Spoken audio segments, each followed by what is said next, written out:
아마 이 영상을 클릭하신 분들은 헤어질 때 차인 분들인 경우가 많겠죠. 예전에 찼던 경험이 있는 사람이더라도 상대방에게 뻥 차인 현재 이 시점에서는 우리는 찬 사람의 심리를 알기가 어려워요. 대체 찬 사람의 심리는 어떨까요? 안녕하세요. 헬로 열매의 열매입니다. 한 달 전에 저는 여자친구와 헤어졌어요. 서로 싸우다가 바닥까지 보여주면서 결국 더 이상은 사랑이 아니라는 결론을 내렸죠. 헤어짐의 원인은 분명했고 헤어지기 전까지 수백 번을 고민하다가 결국 상대방에게 헤어짐을 통보했습니다. 상대방은 저를 붙잡았고 한 번만 더 생각해달라고 했지만 순간적으로 이별을 말했던 것도 아니었고 어차피 결혼이 아니라면 헤어지는 게 맞다고 생각을 해서 단호하게 거절했어요. 처음에는 후련했죠. 저는 매우 이성적인 사람이니까 미련 따위는 없을 줄 알았어요. 그런데 정말 이상해요. 다시 만나도 어차피 싸우고 문제가 반복되게 뻔한데 왜 때문에 어느 순간부터 전 여자친구가 계속 생각이 나요. 더 이상 예전만큼 여자친구를 위해 노력하고 싶은 마음은 크게 없는 것 같은데 어떤 날은 하루 종일 생각이 나기도 하네요. 여전히 여자친구를 사랑하는 걸까요? 열매님, 대체 왜 때문일까요? 우리는 찬 사람의 심리를 알기가 어려워요. 대체 찬 사람의 심리는 어떨까요? 후폭풍이 분명히 온다고 하는데 저렇게 냉정했던 사람도 우리를 그리워하긴 할까요? 오늘은 이별을 통보한 사람, 즉 우리를 뻥 차버린 사람의 심리와 우리를 그리워하는 시기에 대해서 이야기해 보려고 합니다. 항상 말씀드리지만 헤어짐은 찬 사람이든 차인 사람이든 아프고 힘들어요. 연애를 하는 동안 우리는 추억을 함께 했고 그렇게 알게 모르게 서로에게 길들여졌고 서로가 없으면 삶이 불편하도록 시스템화되어 있었기 때문에 서로에 대한 의존성이 매우 높아져 있는 상태였어요. 우리는 그런 상태에서 헤어지게 된 거예요. 그래서 찬 사람도 역시나 이별은 아프고 힘듭니다. 이별을 통보한 사람은 아마 이미 훨씬 전부터 마음 정리를 시작했을 테니까 헤어질 때만큼은 단호하고 냉정했고 자기 스스로도 괜찮다고 생각했을 거예요. 아침과 저녁을 함께 하면서 서로의 생각과 감정을 나눴던 사람이 한순간에 사라지는데 어떻게 상대방 생각이 나지 않을 수가 있을까요? 다만 덜 힘들 수는 있어요. 찬 사람의 입장에서는 차인 사람이 우리보다 더 힘들 거라는 위안, 언제든 본인한테 선택권이 있다는 여유로 인해 덜 힘들 뿐이에요. 예를 들어 사람은 무의식적으로 내가 어떤 문제에 죽을 만큼 힘든데 그것보다 더 힘든 문제를 가지고 있는 사람을 보면 상대적으로 위안이 되는 본능을 가지고 있고 지금 문제를 버틸 수 있게 돼요. 그래서 찬 사람이 덜 힘들 수는 있어도 찬 사람도 분명히 힘들어요. 이건 정말 확실합니다. 오늘은 예전에 오랜 기간 연애했던 사람과 헤어졌던 저의 경험을 말씀드리면서 오늘의 주제를 시작하려고 해요.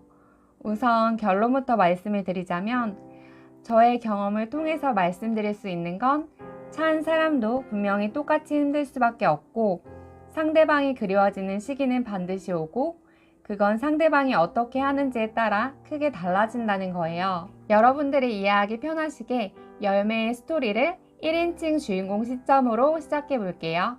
열매와 열매 남자친구는 원래부터 친한 친구였고 서로에 대해서 잘 알고 있었기 때문에 사귀면서 대화도 잘 통했고 트러블 따위는 전혀 없었어요. 그렇게 알콩달콩 사랑하던 두 사람에게도 문제가 생기기 시작했습니다. 열매는 이를 택할래 사랑을 택할래 하면 조금 머뭇거릴 정도로 일을 사랑하는 사람이었고 남자친구 또한 자신의 일을 굉장히 사랑하는 사람이었어요.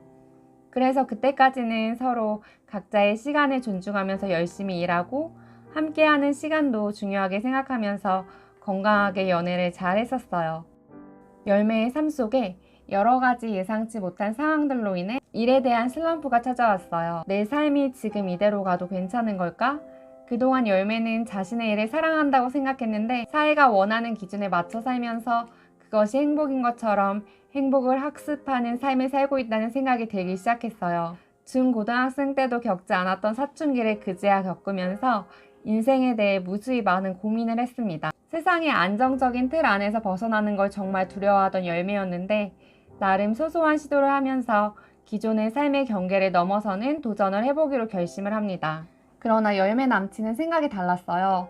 안정적인 삶이 곧 행복한 인생이라고 생각하며 열매가 지금처럼 안정적인 궤도를 가다가 결혼하고 평범한 삶을 꿈꾸기를 원했거든요. 삶의 가치관과 방향성이 달라지면서 서로에 대한 입장차가 생기게 됐고 조금씩 관계의 틈이 생겼어요.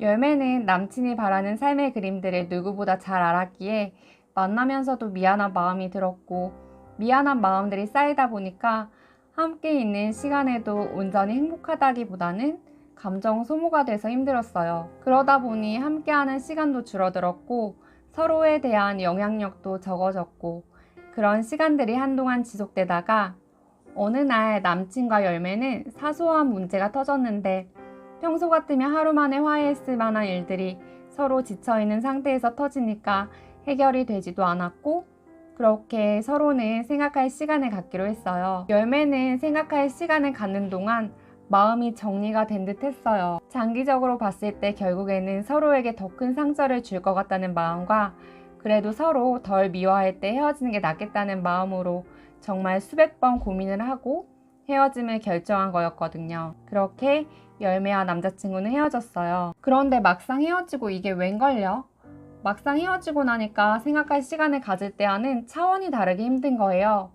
정말 하루 동안은 잘 결정한 거야 했는데 다음날부터 남친의 빈자리가 미친 듯이 느껴지는 거예요. 아무렇지 않게 평소처럼 일을 하려고 하다가도 구남친이 줬던 선물, 편지, 흔적들이 발견될 때마다 그 사람과의 추억들이 마구 생각이 나는 거예요. 친구들과 신나게 놀다가 왔는데 갑자기 책상 위에 전 남자친구의 선물이 보이면 자꾸 그때 좋았던 기억들이 너 남자친구 없이 정말 잘 살 수 있겠어? 하면서 열매를 설득하려고 하더라고요. 선물을 받았던 그날의 감정들, 전 남자친구의 표정, 마음들이 생각이 나서 또 먹먹해지고 그동안은 남자친구가 챙겨줘서 몰랐던 사소한 것들을 이제는 열매 스스로 배워야 하고 그때마다 남친의 존재감이 너무 컸어요. 이건 뭐 동네만 나가도 남자친구 흔적이 곳곳에 있으니까 참 힘들었어요. 한번 그렇게 상대방 생각이 나기 시작하면 생각하지 말아야지 하면 할수록 사람 마음속에 상대방에 대한 마음은 계속 커져요. 다이어트 할 때 초코 케이크랑 치킨은 절대 먹지 말아야지 이렇게 결심해도 그렇게 결심하면 할수록 더 먹고 싶은 것처럼 말이에요. 사실 그때까지는 한번 헤어지고 나서 다시 만나는 사람들 마음을 정말 이해 못했던 열매였는데 자꾸 구남친의 흔적들에 설득당해서 남친의 소중함을 다시 느끼게 된 거죠. 열매의 그때 마음, 즉 찬 사람의 마음이 저는 딱 홈쇼핑 방송을 보는 시청자의 마음과 비슷한 것 같아요. 예를 들어서 어떤 사람이 이번 달 지출이 너무 많아가지고 이번 달 말까지는 절대 사지 말아야지 이렇게 다짐을 하고 있었어요. 채널을 돌리다가 홈쇼핑 방송을 우연히 슬쩍 보게 되는 거예요.